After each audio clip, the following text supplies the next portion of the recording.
دنیا کی ہر چیز اسباب کے ساتھ جڑی ہوئی ہے۔ انسان کو جو کچھ بھی ملتا ہے وہ کسی سبب کو اختیار کر کے ملتا ہے، اس لیے انسان اسے اسباب کا نتیجہ سمجھ لیتا ہے، حالانکہ یہی تو انسان کا امتحان ہے۔ انسان کا امتحان یہ ہے کہ وہ بظاہر اپنی محنت، اپنی قابلیت، اپنے علم کے نتیجے میں ملنے والی چیز کو براہ راست اللہ سبحانہ و تعالی کی طرف سے ملتا ہوا دیکھے۔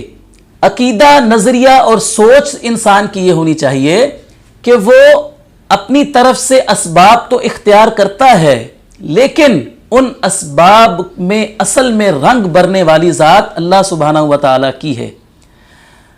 اگر اللہ تعالیٰ نہ چاہے تو سارے کے سارے اسباب اختیار کرنے کے باوجود بھی اس کا نتیجہ صفر نکل سکتا ہے۔ اس لیے انسان کو کبھی بھی اپنے علم پر بھروسہ نہیں کرنا ہے، اپنی محنت پر کبھی اسے مان نہیں کرنا ہے، اپنی قابلیت پر اسے کبھی ناز نہیں کرنا ہے، بلکہ جو کچھ بھی اسے ملتا ہے اسے اللہ تعالیٰ کی عطا سمجھنا چاہیے، اور یہی چیز انسان کو اللہ تعالیٰ کا شکر گزار بندہ بناتی ہے۔